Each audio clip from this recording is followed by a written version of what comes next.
Chapter 24. Are the Dead Still Raised? History. When witnesses lack advanced medical means to verify death, individuals they deem to be dead might later be considered to have been merely in a coma, or not very dead. Sometimes in these cases, I will use language such as apparently dead, that is, dead so far as anyone could tell. In most of these cases, however, the body has grown stiff and cold, and there are no signs of respiration, pulse, or heartbeat. In such cases, for all practical purposes, the person is generally considered fairly dead. With the exception of Lazarus, this is also the case for resuscitations reported in the Bible. Sudden recoveries are not typical in such cases, especially if this state continues for very long. Church Fathers Reports. Reports of divine resuscitations from death are not new. For example, the early 2nd century bishop Quadratus reported that some people whom Jesus had raised remained alive into Quadratus's own lifetime. Similarly, an apparently 2nd century source reports that the first bishop of Arbil in Mesopotamia was converted through witnessing the Syrian evangelist Adai raising a man from the dead in the year 99. In the late 2nd century, Irenaeus, a church father in what is now France, argued that God was with true followers of Jesus rather than with quasi-Christian cults that misrepresented Jesus. One of Irenaeus's arguments was that cultists could not cure the blind, the paralyzed, or the demonized, as some members of the true church could. Nor did these cultists even recognize the power to raise the physically dead, as Jesus and the apostles had. By contrast, Irenaeus insisted, the dead are often raised through the prayers and fasting of true Christians in some locations. And so far are they, the sectarians, from being able to raise the dead, as the Lord raised them, and the apostles did by means of prayer, and as has been frequently done in the brotherhood on account of some necessity, the entire church in that particular locality entreating the boon with much fasting and prayer, the spirit of the dead man has returned, and he has been bestowed in answer to the prayers of the saints, that they do not even believe this can possibly be done, and hold that the resurrection from the dead is simply an acquaintance with that truth which they proclaim. Augustine and other leaders of the ancient church cite eyewitness reports of raisings through prayer. Medieval and early modern reports. Such accounts have continued throughout history. I could elaborate at length, but offer here merely a few examples. Although medieval Christians often invoked saints, they ultimately hoped for their prayers to reach God. In one medieval account, a girl drowned in a pond in the early afternoon and was discovered face down after sunset. Her face and body so badly bloated as to be unrecognizable. First-hand witnesses noted that the father had to use a knife to pry open her mouth to put her tongue back in, and then the mouth would not close. 40 people prayed together till midnight. Her recovery in the morning was attested by various witnesses, including herself. Similarly, Welshman William Cray had been hanged for hours before he was cut down. First-hand witnesses described his face as black, with his mouth bloody, his black and swollen tongue hanging out, and his eyes protruding from their bloody sockets. That is, most observers would have considered him genuinely dead. Nevertheless, witnesses claimed that Cray returned to life after bystanders prayed. Some listeners who are inclined to underline the frequent credulity of medieval witnesses might be less apt to dismiss a first-hand account from Oxford fellow and Anglican minister John Wesley, founder of the Methodist Church. In his journal, he recounts an experience on December 25, 1742. According to Wesley, a man named Mr. Mayrick appeared to be dead until Wesley and others prayed. At that point, Mayrick opened his eyes and called for Wesley, afterward recovering gradually from his sickness. Although this account is now centuries old, it is an eyewitness report recorded on the day of the experience. First-hand accounts also surround the ministry of 19th-century German Lutheran pastor Johann Christoph Blumhardt. How dead were these people? That is, were they clinically dead by modern standards? None of these reports, including those in the Bible, include heart monitors or analyze brain activity. These are inevitable limitations in dealing with historical reports. But most are associated with prayer. Some are associated with reported afterlife experiences. And in some eyewitness accounts, the body in question was bloated, blackened from cell death, and so forth. 20th century reports. With the emphasis on healing in the early 20th century, accounts of raising from death proliferated, often accompanied by dramatic recoveries. Most of these accounts are now available only in the popular Christian periodicals that reported them at the time, all witnesses being now long deceased.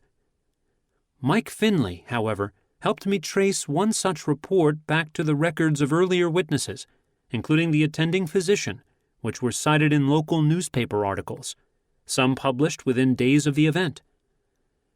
A majority of the reports published, and thus surviving from the period, appear in the United States, but they do appear elsewhere as well. Thus, for example, on September 7, 1930, a woman named Kuzua apparently bled to death in her village in what is today the Democratic Republic of Congo. A visiting evangelist, Pelendo, associated with the Evangelical Free Church, prayed for her. When he said Amen, Kuzua reportedly repeated the Amen and sat up, wondering what had happened to her. Throughout the region, the village remained identified by this event for years afterward. In Memphis, Tennessee, Eloise Jordan suffered for many years from throat cancer before she finally died in 1949. Learning of her death, her daughter left work and arrived at Eloise's home in time to see the expected hearse, and a crowd gathered. Yet she also witnessed something utterly unexpected. Her mother, Eloise, was now not only alive, but celebrating. Their pastor, Bishop C.H. Mason, founder of the largely African-American denomination Church of God in Christ, had prayed over her mother's body. Moreover, Eloise was not only now alive, but also completely healed of throat cancer, and she lived healthily for 33 more years. I first learned her story from Eric Grayo, a colleague in my Duke University PhD program who was friends with the family. I learned further details and received the photographs from Eloise's daughter and granddaughter. But such accounts did not stop in the mid-20th century. For example, during my visit to Cuba in August 2010, Iris Lilia Fonseca Valdez, a nurse, told me that her infant had died the preceding year. She had prayed for perhaps an hour until the child revived. I was not present at the child's death, but the child's life I can certify. Fonseca Valdez had the child with her as we spoke.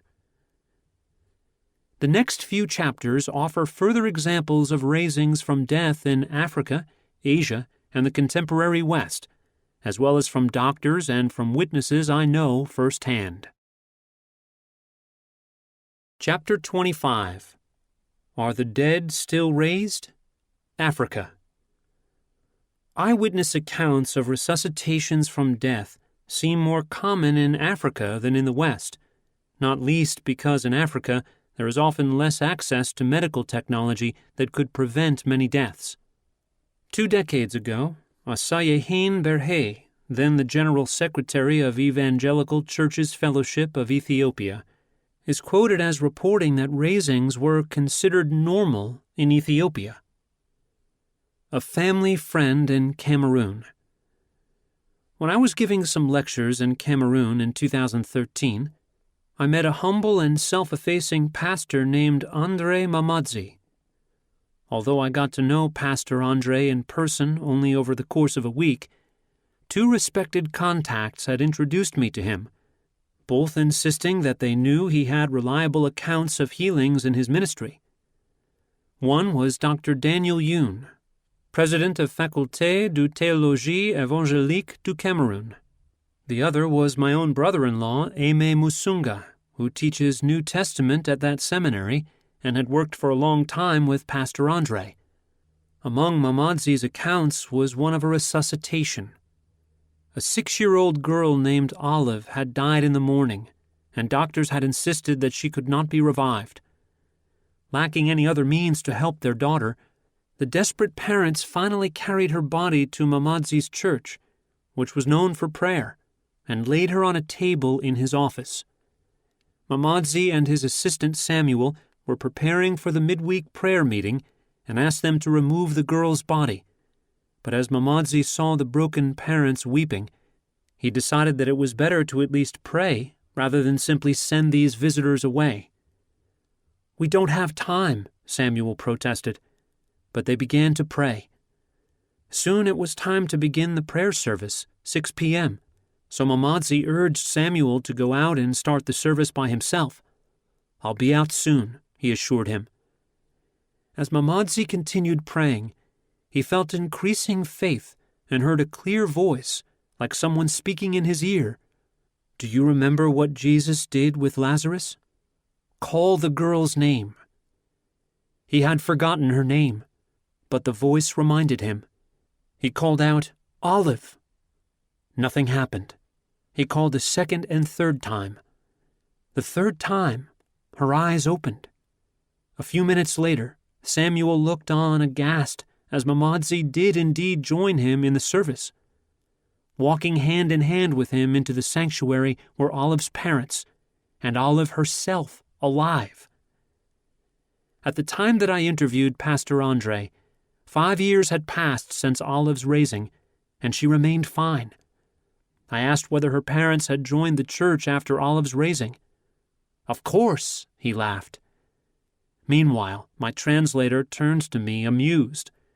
He had heard this same story before, but not from Pastor Andre. He was friends with Samuel, who had confessed his bewilderment on seeing Olive walk into the prayer service alive. A medical student's account.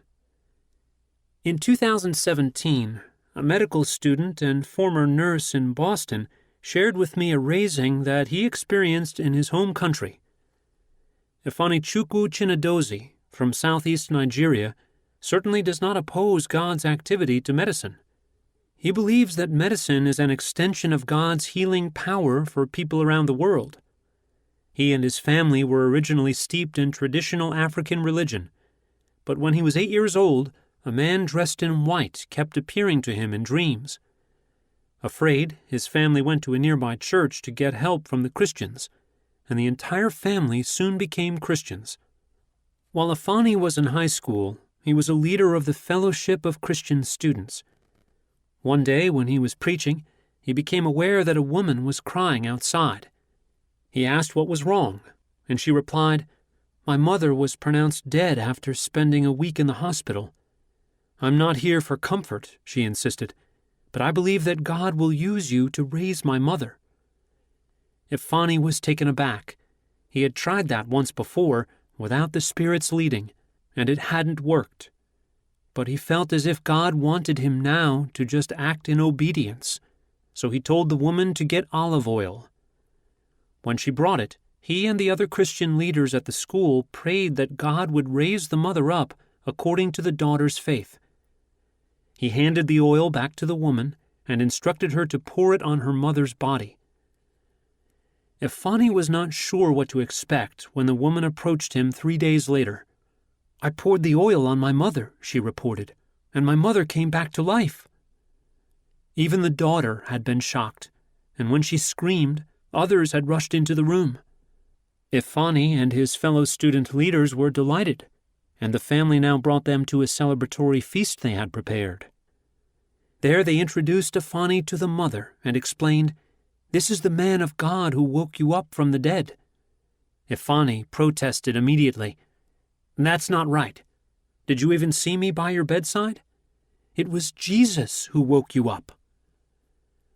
Other African raisings. Dr. David Emmett, whom I have mentioned before, chapters 14 and 22, recounts an event from the Democratic Republic of Congo. Around 1984, Dave heard a nearby clap of thunder, and then, for some time, the sound of crying, wailing, and people praying. Lightning had struck a secondary school student very near to my house in Kapusha. She was the daughter of an elder in the local church whom Dave knew. People carried her body to the maternity building of the local clinic, about 200 yards behind Dave's house. Nyembo Lukama, the nurse who filled all medical roles in the area, declared her dead. As local Christians prayed for her, however, she returned to life, and Dave heard the sound of wailing shift to shrieks of delight, and quickly learned the story. He has subsequently confirmed his memory by checking with others who were present at the time. Elsewhere in this book, I have noted various conversions through healings, including raisings. Sometimes the conversions include the person who had died. Swedik Kanana was an imam in folk Islam in Rwanda, but he began to be persuaded that Christianity was true after God healed him. The cost of conversion was high, however, potentially death, and he refrained from fully committing himself to Christ. Later, after a long illness, unrelated to his previous healing, he died. He found himself facing a dangerous eternity without Christ, but he was rescued and yet confronted by Christ, and then found himself back in his body, walking during his funeral. He was now not only alive, but fully healed. Barely dressed, but knowing better than to conceal what he knew any longer, Kanana began preaching Christ at his own funeral. A local Anglican priest who was present for the funeral joined him in preaching, and their message, along with the miracle, immediately led many of his fellow nominal Muslims to follow Jesus. Kanana is now an Anglican priest himself and has replaced his first name, Swedik, with the name Cedric. Benjamin Fisher, who has a Ph.D. from the University of Notre Dame and teaches at Northwest Nazarene University, initially considered Kanana's account hard to believe, but during his sabbatical in Africa, he met many of the people who had experienced the events narrated in the story, including members of Kanana's family and the local Anglican bishop. Most interesting, Dr. Fisher shared with me, he has been walking with Cedric in Kigali and meeting several people from his Muslim school days who had come to faith in Jesus because of the events told in the book that Fisher afterward helped him write. I will return to African raisings in chapters 30 and 31, where I recount incidents that happened to people I knew before I heard their stories. Some of them, in fact, I met after they had died. Chapter 26. Are the Dead Still Raised? Asia. I have surveyed scores of accounts of raisings from around the world, many of those today from highly respected sources. For example, the renowned Anglican canon Andrew White, the former vicar of Baghdad, often interviewed on international news, reports raisings through prayer in Iraq. When some women from his church found a mother weeping for her dead baby, they went with her to the mortuary and prayed for a few minutes until the baby revived. Canon White shared a more recent account when he visited my local church in 2014. There he mentioned instructing a man to call on the name of Jesus when the man went to visit his daughter in the hospital. Although the man was Muslim, he kept repeating Jesus' name on his way to the hospital. In the Islamic faith, of course, Jesus is a great prophet and miracle worker. In contrast to some folk Muslims unfamiliar with Jesus in the Quran itself, educated Orthodox Muslims respect him. When the man reached the hospital, the workers informed him sadly that his daughter had just died. Devastated, he threw himself on her body, weeping, but still crying, "Jesus, Jesus, Jesus." She immediately sat up. "I'm hungry," she said. "Don't worry," Canon White says he assured the man afterward. "We've seen this before." A former anesthesiologist, Andrew White is well qualified both medically and theologically to recognize healing miracles.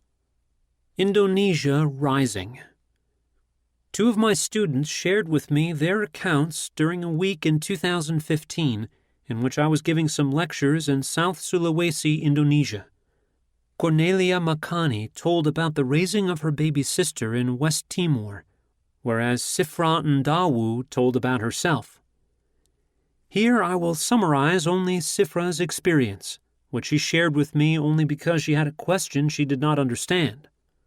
Some of the details, of course, she got from her parents and her doctors, and she was not conscious during a key part of the story. She had suffered from breast cancer that spread rapidly through her body over a period of months. Finally, on December 25, 2013, the doctor at the hospital, Dr. Made, pronounced her dead, unable to revive her. The staff disconnected the equipment and laid a cloth over her body. Her family, who had been praying for her, grieved but accepted this outcome as God's sovereign will, whereupon suddenly she moved. She explains that a figure had hugged her and told her that she had not yet completed her task. "I want you to be my witness. Whatever you experience now will be a testimony that you will tell others." The cancer that had killed her was now gone, but she was alive. As she spoke with us, Sifra exuded only sincerity, without the slightest evasion, deceit, boastfulness, or anxiety. But now came her question for me as a Bible teacher. Why did God let her suffer with cancer and let her parents suffer grief before He raised her and healed her? I had to simply admit that I did not know. Sometimes our testimony comes at a high price. As I recount the following stories, keep in mind that even if a person can be revived after 6 minutes with no oxygen, irreparable brain damage begins to occur. Yet brain damage is not reported or evidenced in these cases. Extremely dead. In May 2005, Sri Lankan Assemblies of God pastor Noel Fernando experienced a heart attack. He returned home after treatment, but suffered another heart attack a month later, and his wife found him slumped and unconscious. He briefly regained consciousness in the hospital, complaining that he could not breathe. After he lost consciousness again, a doctor tried valiantly to revive him, but could not, breaking 3 of his ribs in the process. Finally, the doctor put him on a ventilator and went home. Other pastors and Noel's associates at the Bible College came to pray for him, but the other doctors gave them no hope, explaining that his heart had failed. Noel's wife, Shanti, explains, "We stood outside and prayed for many hours with tears.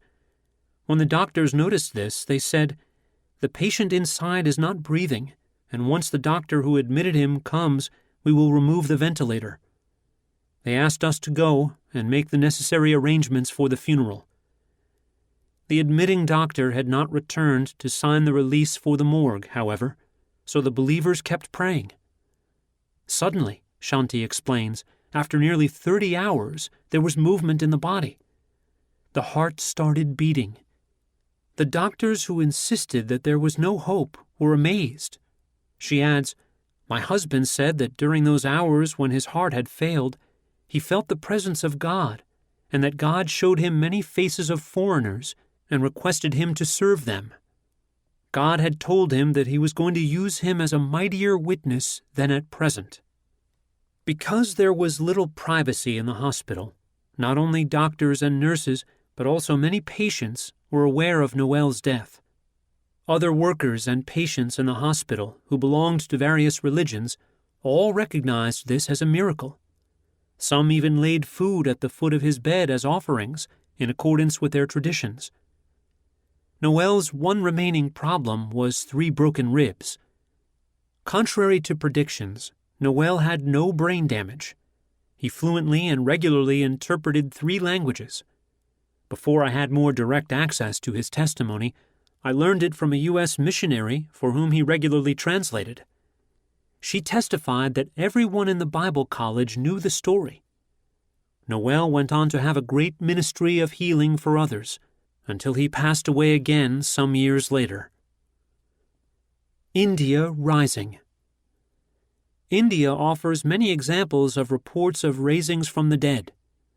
One dissertation recounts, for example, the incident that sparked a movement among the Nishi tribal people to faith in Christ.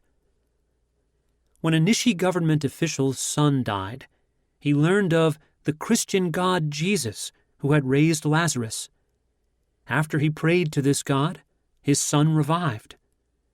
In another location in India, 2 Western sociologists interviewed local witnesses, among them a Hindu village elder, concerning a dead woman who had revived after several hours of a pastor's intercession.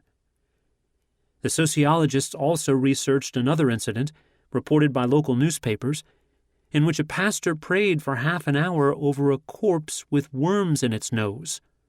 The girl then revived and recounted her afterlife experience. A pastor in Mumbai shared with me that at a camp in May 2007, one of our young people noticed a young boy lying motionless at the bottom of the pool. The boy, Vikram, belonged to a Hindu family visiting the resort. Jaya, a trained nurse who was part of the church, found no pulse, breathing, or other signs of life. So Jaya, with Sunita, an intercessor, took the boy and his father in an auto rickshaw to find a doctor. The first doctor said the boy was dead and offered no help. When they found another, he tried and failed to resuscitate him. The Christians kept praying, and an hour and a half later, as the rickshaw was returning, Vikram returned to life. He explained that he had heard the name Jesus and then was rescued. His Hindu parents were astounded, explaining that previously he had never heard the name of Jesus. The family joined the Christians in their worship service. Resuscitation saves other lives. I mentioned Professor Jessie Jason in Chapter 22. In addition to the story that she shared with me about the healing of a leper, she told me about a woman named Leelama. When Jessie was a child, a Hindu family close to Jessie's household became followers of Jesus. But the mother in that family, Leelama, was not very committed to her new faith. One day, a poisonous snake bit Leelama. As the poison spread, her body began turning black and blue. Some of the local people believed that their gods had judged her for worshiping only one God, and they blamed the church for bringing this about. After her body was brought back to her house, the local people summoned the pastor, Jessie's father, who in turn called other believers to join him in prayer. Leelama's body had turned black, and she was already nearly dead. The local militants surrounded the believers, ready to attack. "This is your fault," one charged angrily. "You must revive her." After Jessie's father had prayed for a few minutes, everyone was certain that Leelama was dead. Nevertheless, he kept praying, and after a few more minutes, she began coughing and then vomiting black fluid. After this, she was fine. Jessie knows Leelama and her family well. Later, Leelama's son, Rajesh, even stayed for several years with Jessie's family. China rising. Many accounts of raisings circulate in China. Rather than repeating those noted in my earlier book, I will briefly note a more recently published set of accounts. Paul Hadaway recounts that in Nanyang in 1992, an 18-year-old Christian died after weeks of fever. 2 days after the death, the family's doctor was passing through the area and noticed mourners at the house. After checking the body, he provided a death certificate. The next day, as the funeral was about to begin, Elder Fu came and requested that they open the coffin. After they did, he and his companions worshipped God for 3 hours and then began to pray for her raising. The young woman sat up, alive. Subsequently, the parents took their daughter and her death certificate and traveled around the border area between Henan and Hubei provinces. testifying that Jesus Christ had raised her from the dead. 6 entire villages, numbering more than 6,000 people, repented and turned to God. The Nanyang region remains a major center of Christian faith in China. Brother Timothy was a poor farmer and a church leader, also in the Nanyang area. In 1993, people invited him to pray for a wealthy Communist Party official who was dying from mouth cancer. By the time Timothy gained access to him, Mr. Chang had died. Shocked but wishing to honor the request, Timothy asked to be allowed to pray over the body in the refrigeration unit. As he did so, workers gaped, entertained by the simple farmer's faith. Nothing happened, and, remembering the biblical story about Lazarus, Timothy promised to return to pray the next day. When he came back, more than 20 gathered, laughing, to entertain themselves at his expense. As I laid hands on the corpse, Timothy recounts, I leaned forward and whispered, "Mr. Chang, if you are unable to talk, then I command you to move your eyes in the name of the Lord Jesus Christ." I looked closely, and it appears his eyes twinkled a little. Nothing further happened, however, so he prayed aloud the message of the gospel and said that he would return the next morning at 10 a.m. to pray one final time. As he arrived, the stairs and basement morgue were full of staff wanting to watch. He prayed again. Nothing happened, and he left. But soon after, he heard the news. About 20 minutes after I left, Mr. Chang suddenly sat up and started coughing. Word spread through the hospital, bringing many to faith in Christ. Mr. Chang and his family became believers, and he lived many more years. But as Timothy notes, in that period of revival, miracles were occurring regularly, with thousands coming to Christ. Miracles were not something we focused on. They were merely evidences that confirmed the message we were preaching about Jesus was true. Today, it is estimated that more than 3 million committed Christians live in the Nanyang Prefecture. Unfortunately, some Western critics, like Hume, discount stories from other parts of the world. Yet such experiences also happen at times in the West. Chapter 27. Raised in the West? Cases in the News. Sometimes people in the West speak as if events such as the dead being raised happen only overseas, that is, outside their own potential sphere of experience. But these events sometimes occur in the West as well. Some of these accounts include medical intervention, because accounts involving physicians are usually the ones that we can medically document. Some are more dramatic than others. All are simply samples. Raising reports in the media. Media reports provide a massive number of stories, sometimes attested by doctors. For example, in 2012, British soccer player, Fabrice Muamba collapsed during a game, and his heart was restarted only after 78 minutes. Although his recovery was gradual after he returned to life, it should have been impossible. Muamba, who suffered no brain damage, expressed gratitude to God and testified that God had done a miracle for him. Some of these reports include afterlife experiences with Jesus. For example, doctors were ready to pronounce Texas teenager Zach Clements dead after he went 20 minutes without a heartbeat, but he returned to life, reporting his experience with Jesus during the interim. One of the best-known accounts, popularized through the film Miracles from Heaven, involves Annabelle Beam, who reported an experience of heaven and the healing of her prior chronic, debilitating condition.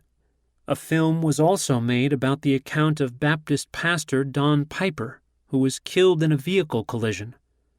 Although the rest of his physical recovery was gradual, his return to life was immediate after his experience of heaven and another minister's prayer. He drew me out of many waters. One case that made widespread news was the 2015 resuscitation of 22-month-old toddler Gardel Martin after more than 100 minutes of CPR. Gardel was playing with siblings when he fell into a swollen creek and was swept nearly a quarter of a mile downstream. There, a neighbor found him close to half an hour later, face down in the creek, but caught in a tree branch as water raged around him. This was a cold water drowning, which is sometimes survivable, as in this case. But oxygen deprivation had driven Gardel's blood acid level to a pH of 6.5. The time without oxygen had been too long, and brain damage seemed certain. Nevertheless, the outcome defied normal expectations. As Gardel's mother, Rose Martin, points out, his family and local church groups were banded together to pray for him at the very time his pulse returned.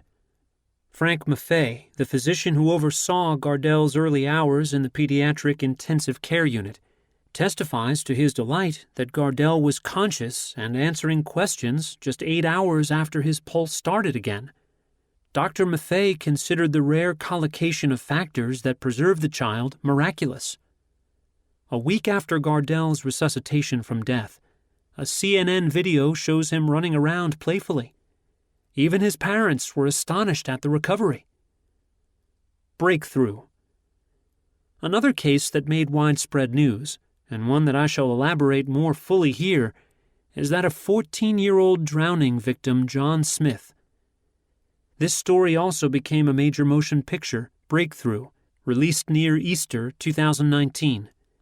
Based on Joyce Smith's book, The Impossible, Breakthrough movingly recounts the experience of Joyce's son John.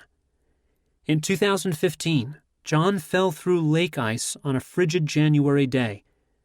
When his two friends tried to pull him out, the ice broke under them as well. They managed to escape, but John was now submerged. Providentially, the local fire rescue team had been trained in ice rescue, actually just the week before. But John was underwater for 15 minutes, and his heart remained stopped for the following 43 minutes as emergency personnel performed CPR. As one medical resident and experienced kayaker notes in a different context, fatal neurological injury normally occurs within 5 to 7 minutes of submersion, and almost always occurs following 12 to 14 minutes, with survivors experiencing a range of disabilities. Submersion time over 5 minutes makes intact survival unlikely.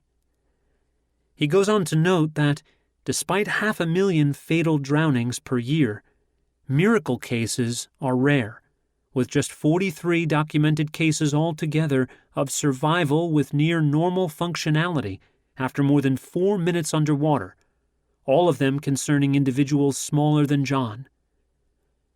As noted, cold water drownings often allow resuscitation after a longer period of time than normal drownings. But while the water temperature beneath the ice was only 40 degrees, it was above freezing and unfortunately not cold enough, given the other factors noted next, for the outcome John experienced.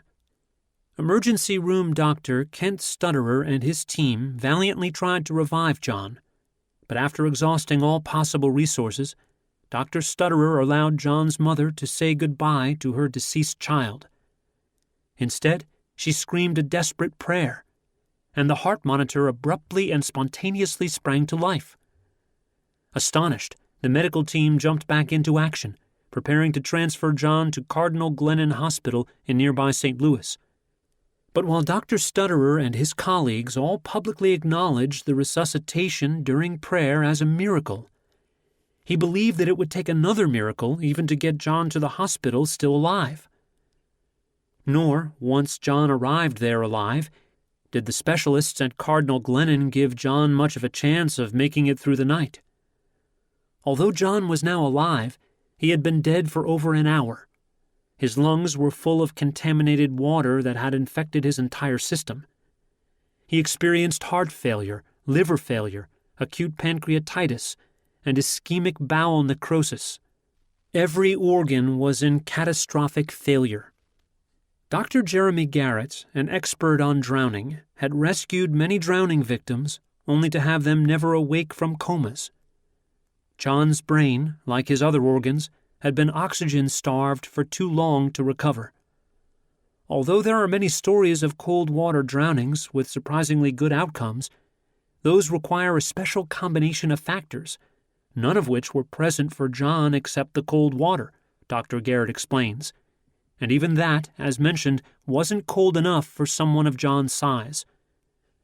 Apart from some basic brainstem function, John lacked brain activity, and Dr. Garrett did not expect him to survive the first night, nor, when he did so, to survive succeeding nights. In fact, his survival was virtually impossible. Damage to John's organs and tissues was so severe, Dr. Garrett reports, that his muscle cells were literally breaking open and dumping their contents into his bloodstream. Yet John's mother and his pastor, Assemblies of God minister Jason Noble, had already seen enough to trust that God had a plan and would restore John fully. During the first night, we prayed over John and saw awesome miracles in his room, Pastor Jason notes. After that, I walked out and told Joyce that John was going to walk out of the hospital. I didn't know when exactly or how, but he was. We agreed, and that's what we stood on. I was completely confident that he would walk out. Dr. Garrett notes that within 2 days of reaching the hospital, John began opening his eyes and soon could answer complex questions. 16 days after John entered the hospital, he walked out of it carrying his basketball and was soon back to playing sports. Apart from initial physical therapy for fine motor movements with his hands, John's brain function was otherwise entirely normal at the time of his discharge. Touched by John's experience, many of his peers committed their lives to Christ. John himself was initially resistant, but in time he recommitted himself to Christ. Today he is a student at North Central University, and he travels many weekends to recount his story. Although John was initially unhappy about the way Breakthrough was going to portray his story, he grew to appreciate the movie and now sees it as a game changer. Despite some of the sorts of adaptation scripts make, he feels that actor Marcel Ruiz captured him perfectly. Most importantly, John tells me that now he wouldn't change what happened to him for anything. His healing might seem a mere anomaly, but it fits a wider context of other healings in his church circle, a pattern for those willing to recognize it. Pastor Jason's ministry includes a number of other dramatic healings, including what appeared to be a couple of other raisings from death in response to prayer. Angels watching over me. Moreover, the context of John's healing was one of prayer and divine guidance. When John's pastor, Jason Noble, prayed beside John's bed, he reports that he saw 2 angels. Pastor Jason shared with me the full story. It was the day of the accident, and we had been told that there was a 99% chance that John wouldn't make it. If he did make it, he would most likely be a vegetable. Every one of John's organs was in catastrophic failure, with the brain and the lungs being the most injured. So I went into the room with a group of pastors and we began to pray. We prayed first for John's lungs, that God would breathe the same breath that he breathed into Adam to give him life. It was at that moment that I turned around and saw in my mind's eye 2 angels in the room that stood from floor to ceiling. I had seen the same 2 angels 4 years before that in Port Angeles, Washington. That was in an ICU unit when I was called in to pray for an 85-year-old lady who had been given about 15 minutes left to live. She had never given her life to Jesus. I got down by her ear and said, "You are on the edge of eternity. Now is your time to give your life to Jesus and make a decision for him. If you want to do that, squeeze my hand." She did, and as she squeezed my hand, I turned around and saw the same 2 angels in her room. Within 15 minutes, you could see the color come back into her gray body, from her feet to her head. Within an hour, she woke up. When she woke up, she said, "I gave my life to the Lord." The next day, she went home healed. I turned back to John after I saw the angels, and his eye opened, and he over-breathed his respirator, and his shoulder came off the bed. It was like at that moment that God had definitely breathed new life into John. We then continued to pray that God would restore John's brain and recreate it. Over his head in my mind's eye, I saw a million colors coming down from heaven, almost like electricity, knitting his brain back together again. After that prayer, you could feel the power and presence of God in the room. John again opened his eyes, and his shoulders came off the bed. I looked into his eyes and saw life. The accident happened on Monday. By that Friday, we got a call from a lady who asked, "Were there angels in John's room on Monday night?" We said yes. She said, "I saw them in his room. Those were the same angels that I had seen in my room when I was 15 years old dying." She was 56 at this point. I hope skeptics will pardon my hopefully gracious skepticism about what appeared to me as excessive degrees of skepticism. Chapter 28. Raised in the West? Cases that don't make the news. Most resuscitations don't make the news. Because ER technicians and doctors have to resuscitate patients often, cases are deemed newsworthy only when the person or setting is deemed newsworthy, or if the outcome is particularly extraordinary. Some of the following cases are more extraordinary than others. Some reflect a better-than-expected outcome. Some appear impossible apart from special divine action. Dead in church. I met Charlotte Pridgeon Randolph, a United Methodist pastor, when I was speaking about healing at a Methodist conference in July 2016. Pastor Charlotte and her husband, Laverne Randolph, shared with me a shocking incident from her church in New England. While some New Englanders joke about spiritually dead churches there, this apparent case of death in church was more material. And Pastor Charlotte should know. She was a registered nurse before she felt called to pastoral ministry. My background was medical intensive care, psychiatric nursing, and administration, she explains. I know what physical death looks like. I spent 4 years caring for people in life and death situations. One Sunday in 2011, about an hour after congregants stood for the scripture reading, Pastor Charlotte closed the morning service. One member of the congregation, however, a widowed older usher named Mrs. E., remained in her seat. Pastor Charlotte tells me what she witnessed as she approached Mrs. E. She was an ashen color, and a blue ring had formed around her lips. I touched her hands, and they were cold. She found no pulse. Barely able to speak, Pastor Charlotte glanced at those standing around and mouthed, "Call 911." She kept praying under her breath, "Lord, please don't take her like this. It's almost Christmas. And please don't take her in the sanctuary." She was angry that death had dared enter the sanctuary, and she began crying out to God. She asked everyone to leave the sanctuary quickly without blocking the entrance because an ambulance was on the way.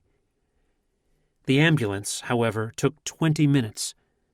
Meanwhile, Pastor Charlotte attempted to take Mrs. E.'s pulse again, both at her carotid and her brachial. There was still no pulse. Still praying under her breath, but thinking it was better to lay the body down, Pastor Charlotte crossed the woman's legs and gently lifted them. Suddenly, Mrs. E. bolted upright. I'm all right, she insisted. The members standing around looked at Pastor Charlotte, whose eyes traveled from them back to Mrs. E. Mrs. E. was still a chalky white, with a pronounced blue line around her lips indicating that she had been deprived of oxygen. "Okay," the pastor admonished. "Just take it easy." Just then the paramedics burst in. "Why did you call us?" one asked. They looked at Mrs. E., who was still insisting that she was fine. "Well, if you're feeling all right, there's no need to go to the hospital." "No way," the pastor and former nurse blurted out. "You're taking her to the hospital. The line around her lips shows that something happened to her and she needs to be cleared." Pastor Charlotte accompanied them to the hospital, where the emergency room kept Mrs. E for about 2 hours. They did tests, had her walk, stand on one leg, and explain what happened. Mrs. E could not tell them. She just kept looking at her pastor and winking. Finally, Pastor Charlotte took Mrs. E home. Once they reached her home, Mrs. E explained, "I saw my deceased husband and told him it's not my time yet." Then she winked again and added, "I always feel most alive in the sanctuary." "On my way home," Pastor Charlotte recounts, "I broke down in my car and wept. I knew beyond a shadow of a doubt what God had just done. I was beside myself. I had been crying out for God to reveal His presence in New England the same way people were experiencing Him in other parts of the world. But I never thought it would happen on my watch so dramatically." Mrs. E still attends Pastor Charlotte's church. She has grown frailer, and one of the church families has adopted her because her adult children live out of state. She still likes to light the altar candles, and she greets everyone who enters with a loving hug. Bringing a nurse to church. Technicians shocked Jeff Buchanan 20 times after he went into cardiac arrest on the evening of Monday, February 14, 2011. With no normal heartbeat for 90 minutes and no oxygen to his brain for roughly 15, he was expected to be a vegetable if he survived. Nevertheless, the medical staff labored diligently and chilled his body to reduce brain damage. Oklahoma Heart Hospital nurse Don Payne notes that he marveled at the bold faith with which Jeff's family and friends prayed. Jeff's heart stopped again on Wednesday evening, but after he was stabilized, the medical team began to bring him out of his medically induced coma. Jeff's wife, Erica, spoke to him, and he responded, and the nursing staff began posing other tests, delighted at his responses. When staff removed the ventilator on Thursday, Jeff breathed without it. CT scans revealed no brain damage. The hospital sent him home on March 2nd, 16 days after his bout with death. And Don Payne, the nurse, ended up joining Jeff's church. In Jeff's case, as in Mrs. E's, although the outcome was unexpectedly positive, God worked through skilled medical personnel. What would happen in a Western setting with less medical technology available? Raised in Eastern Europe. One Western account comes from Polish minister Józef Bałtycki, the father-in-law of my friend Rob Starner. The time and setting and the limitations of the medical assistance available do not allow for medical documentation in this case, but Bałtycki's years of faithful witness as a member of a persecuted minority and the knowledge of the story within his family argue for its trustworthiness. Forced to work in Nazi labor camps, Bałtycki survived the Second World War, only to fall prey to suppurative pneumonia. Although he recovered temporarily from the pneumonia, he remained in St. Lazarus's Hospital in Krakow and succumbed to it again. There, he found himself paralyzed, and soon afterward saw his body from outside it. He then found himself in Jesus' presence. He had never experienced anything more beautiful, but he quickly found himself returning to his body and back, fittingly, in the hospital named for Lazarus. A nurse beside his bed asked what had happened to him, noting that his heartbeat and breathing had stopped for a time. Bałtycki certainly recovered, and he continued ministry as a pastor through the ensuing decades of communist repression of religion in Poland. I cherish the kind note that this faithful pastor wrote to me in 2015, roughly 7 decades after this experience. Converted through a raising. A more recent and detailed Eastern European account, comes from Charlie and Florentina Mada in their moving book, Raised. I interviewed this couple at length. Their excitement over what God has done in their lives is contagious. Their story starts on August 6, 1991. Living in Romania and not yet believers, the Madas found their 16-month-old son, Marius, their only son, submerged in an open pipe. After fishing his lifeless body out of the water in front of many witnesses, they rushed Marius to a hospital where the staff found no signs of life.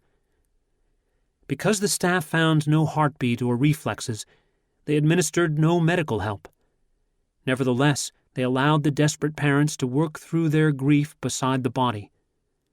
Yet Charlie and Flory slowly began to realize that, as Dr. Maria Coman at the hospital kept telling them, only God can make a miracle. 7 hours later, the moment Charlie showed kindness to another person, the cold, gray, bloated body returned suddenly to life, restoring Marius fully. Several witnesses have also provided affidavits attesting to what they saw. The after-the-fact discharge notice suggests that the lifeless state was a stage 4 coma, but in Romania at the time, this stage included brain death with no hope of recovery. The language was phrased less technically before Marius began breathing again. Witnesses' affidavits agree that the doctors reported the child dead, without pulse, respiration, or eye or muscle response. This event started the entire family on a new path of faith that culminated in becoming committed followers of Christ. Nor was this the last wonder the family experienced. Marius later experienced an unexpected healing of his hip, for which his parents provided me with medical documentation. I interviewed them at length over many details. Today, Marius is a well-adjusted young man. One could multiply such accounts, but I hope you get the idea. Unexpected resuscitations happen more often than many of us suppose, but doctors have a better sense of what to expect than most of the rest of us do. Do any of them provide eyewitness reports of raisings? Chapter 29. Doctors Who Witness Raisings. I have received accounts from doctors who witnessed raisings in the context of prayers of faith, and many over the years have published their observations of such occurrences. Naturally, settings that include doctors' observations, unlike many that I have recounted, presuppose medical intervention. Most of my accounts of resuscitations that lacked medical intervention did so only because it was not available. Doctors who were present and didn't intervene medically would have been acting irresponsibly. Normally, we do what we can do and trust God to do what we cannot. But as in cases such as that of John Smith, recounted in chapter 27, some doctors, in that case Dr. Stutterer and Dr. Garrett, report witnessing outcomes beyond what their best procedures could achieve. Published accounts. One recent collection by doctors includes a 30-page section of doctors' testimonies about extraordinary resuscitations, although not all the examples are equally relevant. After patients were pronounced dead, or presumed to be brain dead, the editor notes, the miracles began. Here I summarize one of these accounts. Dr. Michael Fleischer recounts a patient's fatal experience with an amniotic fluid embolism, in which amniotic fluid leaks into a pregnant woman's bloodstream. Doctors did their best to resuscitate their patient, a young mother named Ruby, but after she had no pulse for 45 minutes, they allowed the family to enter the operating room to say their goodbyes. Dr. Fleischer describes as heart-wrenching their loud pleas with God not to take her, and he quietly joined them in prayer. Afterward, recognizing the futility of further attempts at resuscitation, the medical team stopped chest compressions. The heart monitor showed some type of vague background electrical activity, although no true beats. But Dr. Fleischer continues, then the impossible happened. Somehow, Ruby's heart started to pump on its own, now with a normal rhythm. And just as impossibly, her blood pressure was suddenly normal. Still, after 45 minutes without a heartbeat, she would surely have brain damage and other organ failure. But soon after attempts to revive her stopped, she opened her eyes and pointed to heaven. The next day, Dr. Fleischer was able to explain to her what had happened. She had no damage to her organs, including her brain. Indeed, not even her ribs were broken or her chest bruised, despite all the pounding during CPR. Defying all the statistics and all the textbooks, Fleischer notes, 3 days later Ruby went home with her healthy baby and entire family. In another book, Dr. Dave Walker recounts his experience with Andrew, a 4-year-old boy lifeless for more than 20 minutes before CPR even began. This was a drowning, but not a cold water one. Even after Dr. Walker's team was able to start Andrew's heart, his dilated pupils did not respond to light, and his body began stiffening, his head back in the posture of severe brain damage. Once Dr. Walker knew how long the brain had been deprived of oxygen, he realized that it could not survive. Andrew's parents rallied their friends to pray. Dr. Walker also prayed, but given his knowledge of normal medical expectations, he did not pray with much faith. Yet when he saw the child the next day, the boy was able to converse with him. The following day, Andrew was sitting upright and playing with toys. Doctors treated his chest infection, but he suffered absolutely no brain damage. This experience shifted Dr. Walker's understanding of what God might do in answer to prayer. In Jesus' name. Dr. Mervyn Ascabano was a local health officer in charge of a primary care clinic in the Philippines. He shared with me that on January 7, 2009, he was meeting with the mayor when the mayor's assistant suddenly burst in, breathless. "There's an emergency at the clinic," the assistant reported. Even as he raced toward the clinic, Dr. Ascabano could hear pandemonium, and he rushed in to find a patient already apparently dead. She was lying stiff on the floor, eyes half opened, grayish in skin color and not moving, with saliva all over her face. Because the facility was simply an outpatient clinic, it lacked resuscitation equipment, and no ambulance was available. The patient lacked heartbeat or pulse and had reportedly been unresponsive for 2 or 3 minutes already. She was also cold to the touch, which suggests that 2 to 3 minutes may have been an underestimate. Because her companion, who was embracing her and weeping, would not get out of the way, it took another minute to get her onto the bed. As Ascabano desperately tried to administer CPR, the midwife noted that the patient's pants were already full of urine. As far as the midwife was concerned, the patient was already too far gone to revive without medical equipment. At this point, Dr. Ascabano began shouting, "In Jesus' name," while pumping her chest. On the third shout, about 30 seconds after he began CPR and some 5 minutes after her pulse and heartbeat disappeared, the patient began to cough out fluids, moved her arms, and her skin turned pink. To the doctor's shock, she then began to open her eyes and tried to get up, so he had to make her lie flat. His nurse and midwife went with her to the hospital, but Dr. Ascabano reports that the patient was already moving freely as if nothing happened. And when they arrived at the hospital, the patient was almost not admitted because her vital signs were all normal. Her blood pressure, pulse rate, respiratory rate, and heart rate were all normal. Although resuscitation within this time frame is possible, especially with CPR, such full and especially immediate restoration is unusual. Normally, under such circumstances, a patient would require a significant period in the hospital. Odds of survival even then would normally be on the order of 5 to 10% from reported literature, and then usually with serious neurologic and physical impairments. Usually restarting the heart without equipment requires a pounding harder than mild chest compression and often results in broken bones. Dr. Ascobano's 30 seconds of CPR was probably insufficient. Also, subsequent tests should reveal that a patient's organs had been oxygen deprived for several minutes when that was the case. Yet this woman, pulseless and breathless for some 5 minutes, showed no signs of having been oxygen deprived. For himself, Dr. Ascobano was so convinced that a miracle had taken place that the event convinced him to join another helping profession. He became a pastor.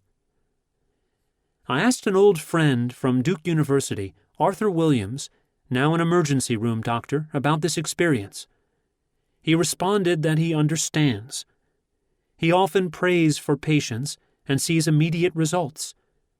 But he also recounted an occasion when his team had labored at length to resuscitate a patient to no avail. Finally, they had to give up, their faces sweaty and their hearts disappointed. Suddenly, even though a sheet was now draped over the patient's head, the monitor starts to beep and the patient's heart miraculously starts to beat. There are many cases like this one, but no one gets to hear just how great God is and how miracles are still prevalent. Cases like the one Dr. Ascobano experienced may not be typical, but it's also true that irreparable brain damage may not start before 5 or 6 minutes without a heartbeat. While the experience in his clinic was sufficient to convince Dr. Ascobano, some listeners may want further accounts. Happily, doctors do report extraordinary resuscitations after significantly longer periods of time. Second chance. I have already recounted some of Dr. Chauncey Crandall's testimonies, but the one that drew the most attention was the account that follows. On a day in early autumn 2006, physicians in a Florida emergency room labored for almost 40 minutes to try to revive Jeff Markin, following all the American Heart Association protocols. Despite shocking Markin 7 times, they were unable to revive him. As a cardiologist, Dr. Crandall confirmed that Markin was beyond resuscitation, and Markin was declared dead shortly after 8 a.m. Crandall wrote his assessment and then started to return to his rounds when, he reports, he felt an unusual prompting from the Holy Spirit to return to the body, which the nurse was then preparing for the morgue. Markin's eyes were fixed and dilated, and his face and extremities had turned black with cyanosis. He was unquestionably dead. Crandall did not feel much faith that day, but he obeyed the prompting. Dr. Crandall prayed aloud for God to resuscitate Markin, giving him a second chance to know the Lord. Then he urged his colleague, the emergency room doctor, to shock Markin one more time. The colleague was reluctant, given their consensus that Markin could not be resuscitated, but he acquiesced out of respect for Crandall's request and shocked him. Suddenly, the flat line on the monitor jumped to a normal heartbeat, which does not normally occur even when the heart stops for a short time. In my more than 20 years as a cardiologist, Crandall notes, I have never seen a heartbeat restored so completely and suddenly. With no help, Markin started breathing immediately, and in just a few minutes, his extremities were moving and he was speaking. Although even 6 minutes without air leaves irreparable brain damage, Markin had neither that nor problems with his other organs. After this experience, he visited regularly with Dr. Crandall, and he did indeed come to know the Lord. Dr. Crandall even sent me a photo of them together at Markin's subsequent baptism as a Christian. Journalists interviewed witnesses and checked records. Their reports circulated widely. Crandall's reputation as a cardiologist was already well established, and he had no desire to risk it by seeking a questionable notoriety with a controversial raising claim. I can identify. I am well aware that my research on miracles tends to weaken skeptical academic colleagues' respect for my work rather than strengthen it. I speak out only because of conviction, certainly not out of convenience. Nevertheless, the experience encouraged Crandall to to pray for more miracles. He has since seen further extraordinary results, some of which have been noted in patient interviews broadcast on local television. Some were mentioned in Chapter 13. Are doctors themselves ever raised? On October 24, 2008, Dr. Sean George was driving home from running a medical clinic in Western Australia. Suddenly, about 30 miles from his home in Kalgoorlie, he began experiencing chest pains. As a consultant physician at Kalgoorlie Hospital, he understood the possible dangers. Although at 39 years old, he considered himself surely too young to be having a heart attack. Accompanied by his intern, who had been traveling with him, he checked himself into a local clinic run by a friend of his, Dr. Rao. While Dr. Rao was at lunch, nurses administered an electrocardiogram, which revealed that Dr. George was indeed experiencing a heart attack. 11 minutes after this diagnosis, Sean went into full cardiac arrest while the clinic staff and his intern labored desperately to revive him. Yet, as Sean himself points out, when the blood supply is interrupted to the brain for 3 minutes, the cells begin to die, and after 20 minutes, the organ is completely dead. That is why, after half an hour, workers normally give up. But for nearly 55 minutes, his friends struggled in vain to revive him. They administered some 4,000 chest compressions during that period and shocked him 13 times, leaving burns on his abdomen. Notified of his condition, his wife, Sherry Jacob, also a medical professional, and emergency room doctors from Kalgoorlie Hospital reached the clinic. Sean's body was now cold. By this time he had been dead for an hour and 25 minutes. His colleagues from Kalgoorlie sized up the situation. The senior physician reluctantly counseled Sherry to go in and say goodbye to her husband. Instead of saying goodbye as expected, however, she took Sean's hand and offered a simple prayer for God to grant them more time together. "Sean is just 39, I'm just 38, and we have a 10-year-old boy. I need a miracle," she cried. Immediately, his heart began beating. Though moved by Sherry's devotion, one of his colleagues recoiled. "This is the worst thing that could happen," he thought. "Sooner or later his wife will now have to decide when to disconnect life support." Though an unexpected hailstorm delayed Dr. George's emergency flight to Perth, doctors there were finally able to clear his blocked artery.